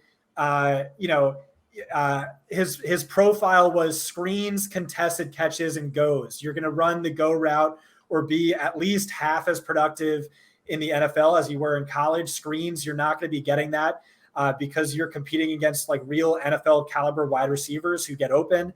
And then contested catches, again, if that is your game, that can be viewed as a red flag, and maybe it should. A lot of people pointed out that maybe that's due to an inaccurate quarterback. PFF's numbers say that's just not true. It was far more the case for Alec Pierce than it was for him. But to tie a bow on it, I watched the tape, and I watched it right after I watched Treylon Burks, and it was like watching Geely 2 and The Godfather 2 back to back. I loved his tape, and my guy Brett Whitefield watched every single target. He said, dude, PFF's numbers are just wrong. I counted 9 contested catches. And remember, for PFF, it was 31% of non-screens. And they ended up actually adjusting that again. I think they took out like 5 contested catches. So at the end of the day, love the tape. And I'm rooting hardcore for him as wide receiver 1. I love London's tape so much. I never give It's takes because people don't care about my tape takes, and I don't even care about my tape takes. Like I don't even like value it in my rankings. But if I had more time, I would just like gush about how I can see his rebounding skills on display and how he's setting up his routes. And I think he's a really, really intelligent player. Perfect landing spot. I think the guy Thomas hates, Zach Wilson. That's exactly what I've been saying all year. Because Zach Wilson don't give a fuck. Well, hold on. And the USC wide receivers have amazing improvisational ability, which is like perfect for Zach Wilson's skill set. Improv, escaping the pocket, eluding pressure, and then just chucking it up with that big arm. Oh, would love it. Just for the record, my second highest watched video at almost 23,000 views was about Zach Wilson. So I don't. How much you hate him? It was not that actually. It was actually his highlights. So there you go. It was his highlights from the preseason when he was like Daniel Jonesing it up. Going across, which I was really hoping would stay a thing. Isaiah Spiller sucks so much in your model that he just got yeeted in favor of more Drake London conversation. That's right. I think that's a staple. I can't believe I'm the high guy on Spiller. Do you know, like, you how are much pain this brings me to be like the guy who's like riding for a 4-6 inefficient, shitty running back? I don't want that to be my life. I mean, you are the leader of the Tyler Boyd fan club. I hate these guys. Like Isaiah Spiller is everything that I despise. But what I don't understand is just, I don't know. At the end of the day, he's large. He catches passes, and he's going to get draft capital. And to me, that's like 80% of the battle in terms of a running back's ability to maintain value. And so I'm probably going to draft Spiller. Like, I don't like him. Like we're gonna have Noah Hills on the show in May, who has Isaiah Spiller ranked as his RB19. Granted, like he is not like doing like fantasy ranks. He's just saying like this is literally just how I think these guys are, and he hates Spiller so much. I can't wait for that. But like, I mean, I agree with everything you said, Scott. Like I think Spiller's probably ass. Like I looked at Graham's yards graded. It tells me that Spiller's total ass. I look at Noah Hills' box-adjusted efficiency ratings, which tells me that Spiller is like historically unproductive compared to his teammates. I can't wait for us to have the Devin Akane debates next year because he's like 180 pounds. And then I don't know. He's big and strong and catches some passes, and I feel like I don't know. Like, is he that? What is Brian Robinson that much better than Isaiah Spiller? No. So I mean, my model says so. My model has the same bias I do, which is like my running back draft strategy, especially in dynasty, is I'm bell cow or bust. I want high-end running backs who dominate touches, share of touches, and specifically are involved in both the running and the passing game. And so the model has a massive bias towards that. It really liked Robinson's 1 year. And so that's my RB3. What Spiller lacked was he didn't have anything going for him. What's really predictive for pass catching success at the NFL level is not raw receptions, but missed tackles forced per reception. And Spiller really didn't have that. He didn't wow in any. I'm not sure that he's ever broken metric. a tackle, actually. He's never broken a tackle. He's I know he has, but I honestly am unsure. Based on the metrics that I've viewed, it seems as he has a Zach Ertzian level of elusiveness. Yeah, him and Chris Olave, both. Hey, Zach Ertz was tight end 5 last year. Hey, right. Hey, he just needs to convert to tight end along with Hakeem Butler and some of these other, maybe Drake London in 3 years. He's got the Kyle Juszczyk shimmy. That's what I'm hearing. Which is I really hope that Spiller goes in round 4, because it would be lovely to not have to think about him. But all I'm hearing in draft Twitter buzz is that he's going to go higher than people think, because people still like him. I don't know. I don't like him, but I'm round 3 at running back. Scott asked me before about wide receiver, and he was like, how much will your rankings look like draft capital? And I would say that they don't very much at wide receiver. I mean, they do, because draft capital is good, but I'm not I would say they're much closer to just looking like draft capital at running back, because running back massive. 3-4 wide receivers going to play at a time. If you have the ability to earn targets, even if your coach thinks you're third best, then you'll demonstrate that you're best soon enough. If you're a running back and the coach won't play you, then you don't have a chance. So it's hard. If Isaiah Spiller goes in round 2, I can't ignore him. For running back, it doesn't matter at all to me for wide receiver, but Breece Hall goes to Pittsburgh and Kenneth Walker goes to Buffalo. What are you going to do with your rankings, right?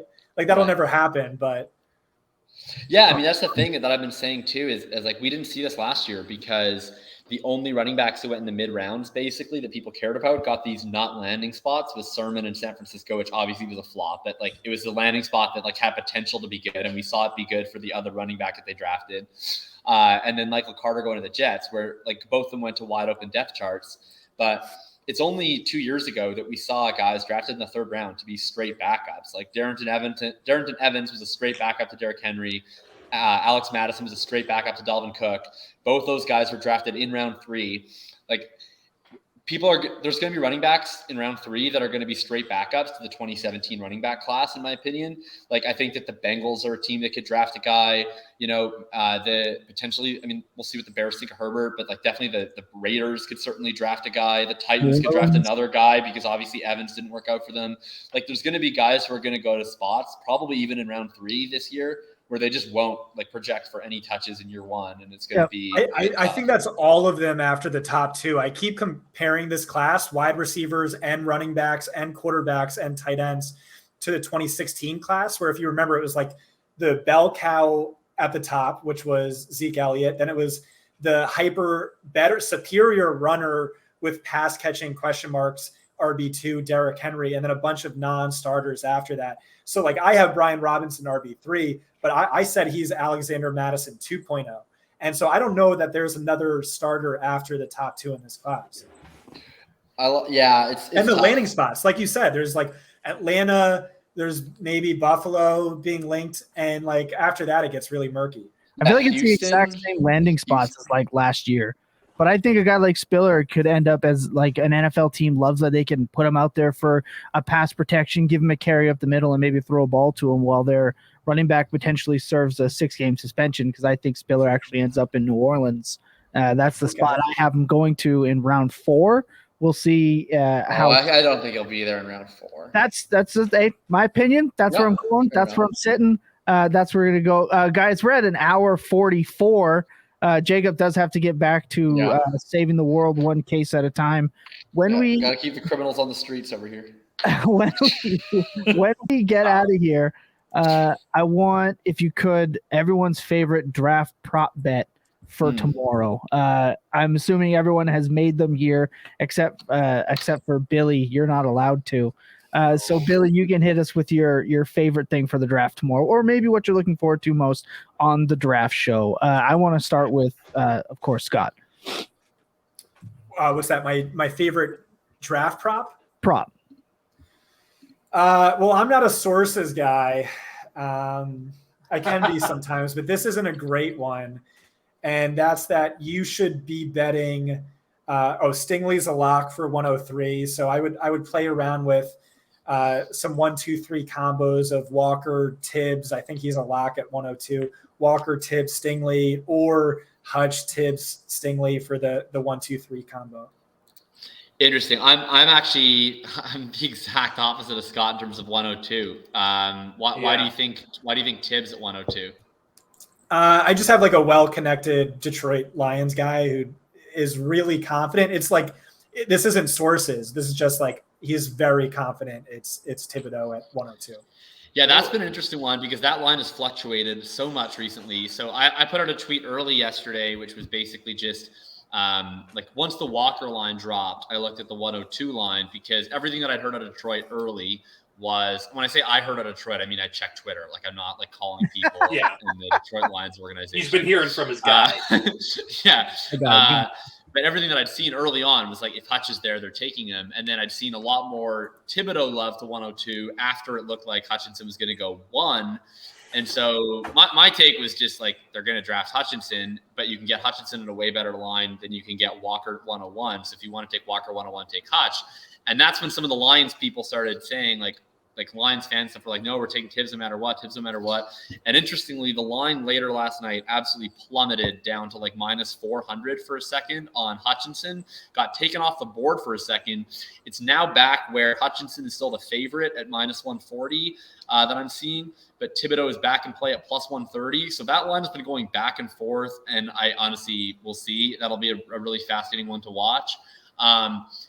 Unfathomable to me if the Texans actually take Stingley instead of taking Aiden Hutchinson. To me, that would be a wild fall for Hutch. But anyway, my favorite line, if I was going to do one, is I want to short Breece Hall RB1. So I love Breece Hall. He's obviously my RB1 in fantasy and by a very large margin. My take is that what he does so well in fantasy is just provide marginal utility in all aspects of the game that allows us to get fantasy value out of it. But I still think a team like an NFL team could potentially still take Spiller as the first guy off the board. And then I think more likely would be that they would take Kenneth Walker as the first guy off the board. I think Hall is the only one with a realistic chance to go round 1 if he goes to Buffalo, just based on his ability to have an all-purpose skill set. But I think if teams start drafting for a role in round 2 and they're open to drafting a guy that's going to be part of a committee, they might see, okay, Walker's the better rusher than Spiller or than Hall. And we're going to add a pass catcher. We can sign Jerick McKinnon or Justin Jackson or whoever else for free, and that'll end up being a better combination. So I like Walker. I've seen him up to plus 300, plus 250 for RB1 off the board.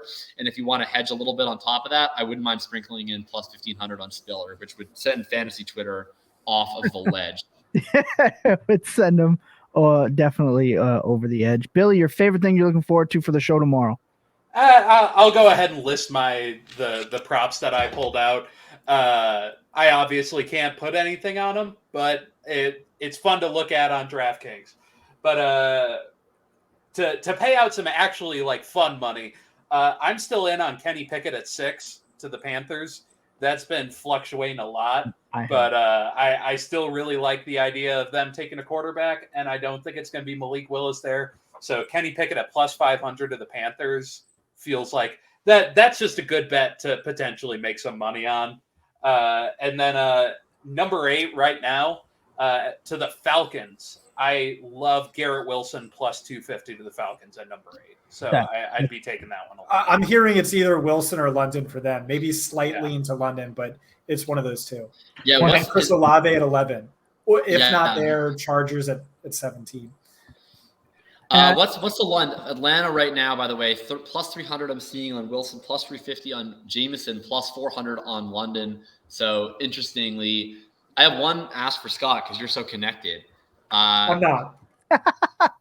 It's fascinating. The source I'm using right now also told me the Bengals were divided on Sewell and Chase at this time last year. So maybe they were divided. We don't know. One of them won. Question for you.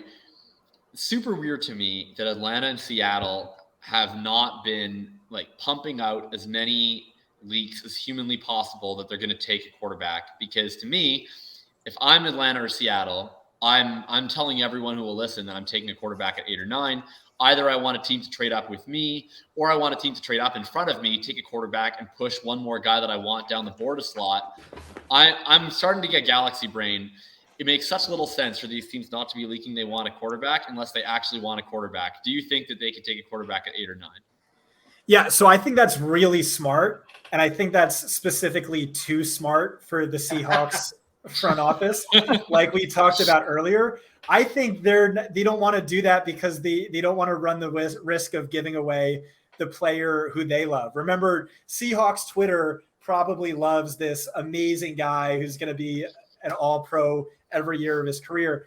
They want the guy who checks all of their boxes, and their boxes are old, small school, attended the Senior Bowl, didn't necessarily stand out at the Senior Bowl, but he just attended it, and that's Penning, the offensive lineman. So they're just praying he falls to them, and they get to overpick him by maybe a full round. I will give Jacob props. Malik Willis plus 1,200 to the Seahawks. Feels like that would be awesome. That would legitimately be so sick. That's a fun one to look at. Can I get odds on Seattle to take? What are the odds on Seattle to take Ritter? Because that's the one I actually think is going to happen. Plus 5,000. I'm hearing Tennessee. I'm hearing Tennessee really likes Ritter. So can I get Ritter just to Seattle at any time? So I don't know how to look that up. I don't use because I think they're going to use 40 and 41 to trade into the first and get Ritter. If I may, please. My two favorite prop bets. I am on Bet365. It's Canadian. It's available to Canadians all over, whereas sites like FanDuel's Ontario only because. Can I bet it, or is it only Canadians?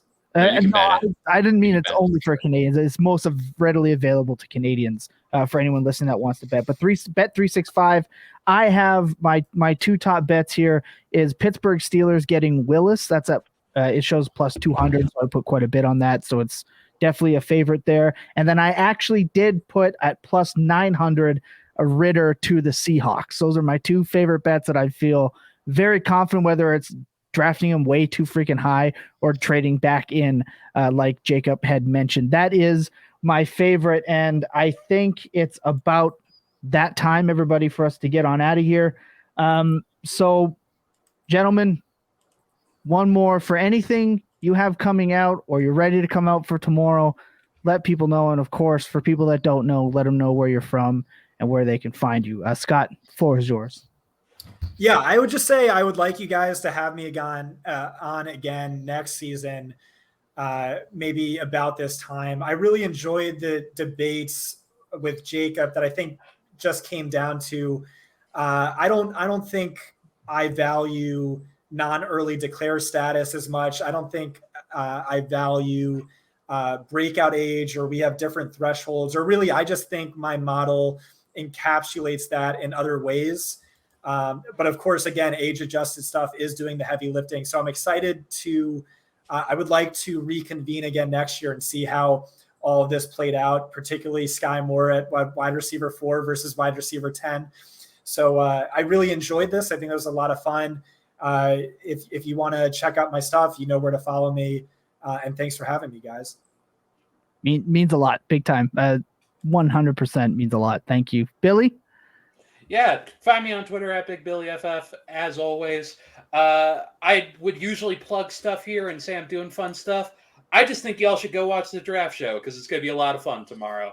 And I'm going to be poisoned by the end of it because of Jacob. So that'll be fun. Lost a bet, Jacob. Yeah, you can find me on Twitter, FF_RTDB. You can find my pre-draft slot on the Mind and Mansion show that I was on Sunday. I've tweeted that out, but you can find that on the wherever you get Player Profiler podcasts. You will be able to find my rookie guide coming out shortly. So I will drop all of my personal rookie rankings with full, very loquacious explanations in the Bulletproof Discord only. Although I'm planning on doing a thread of just my wide receivers specifically for the public on Twitter tomorrow. And then you can find the co-written rookie guide with Drew Ozenchuk, the DF Bean counter, that will be coming out probably about a week or so after the draft because I'm in file transfer season and he's in tax season, and so we'll be getting that out as quickly as we can post draft for a lot of your rookie drafts, and then. You can, of course, find me on Twitter. You can find me here for the live draft show.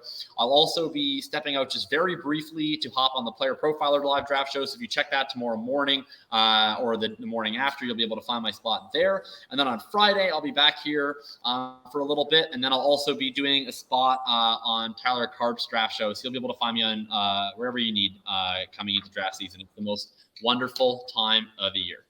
It is the. And by the way, I wanted to say I totally echo everything that Scott said. I really, really enjoy the debates and love all of Scott's work. And I think it's fun to see like how general sort of macro differences show up in like small ways on certain players, and then you get guys like Skye Moore or Christian Watson that really like elevate those gaps where some of the differences in process like really start to stack on top of each other, and it's interesting. This, like I said at the top, this class is just so insanely boom or bust. We're just going to be, like, oh, dead right on this, dead wrong on that. I think but it's also a function of this class where like, okay, this guy busted, this guy hit, and that was always baked into their profile anyway. So on the contrary, Skye Moore is an absolute lock, 0% chance. Lock of the century. Lock of the century, guaranteed top 5%. Christian Watson has no flaws whatsoever.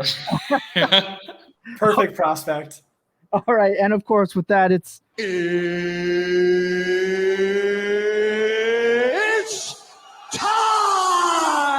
It's time to wrap up the show here today. Look, we're going into Vegas. Of course, we had to get Mr. Buffer in here to help us along the way. I, of course, am your host with the most time in his hands, Tom Simple FF. You can find me over there on the Bird app doing all things behind the microphone. You can catch me there with Dynasty Vipers. You can now catch us, of course, with the True North Fantasy Football website. That our page launches on that tomorrow morning. Can't wait. The guest tomorrow, unbelievably stacked like it was last year. I think we got 23 this year. We have shoes on the ground in Vegas tomorrow, live reporting. Instant reactions, interviews with fans, live at the draft with Mark Shue of Primetime Fantasy. He's out there going to be calling into the show with us live from the draft. You're not really going to get that many other places on a live draft show. We've got the giveaways. We've got everything we can possibly give you. And, of course, we're back for another one. On Friday, we're doing round 2 as well. I cannot wait. It's going to be great. And don't forget, June 7th, we have the man himself, Jjr Stega joining us right here on this program. Cannot wait. I'm just excited for all the content. I want to say thank you to everyone that has helped us get to this point, all of our guests, including yourself, Scott, leading up to this draft process. You can go and catch all of those shows on the way back. I just want to remind everyone real quick. There's a fight going on out there, gentlemen. Why don't you get in it? Clear eyes, full hearts. And I want everyone to remember that your best days, well, goddamn, they're all spent tilting. Good night, everybody. Enjoy and bless.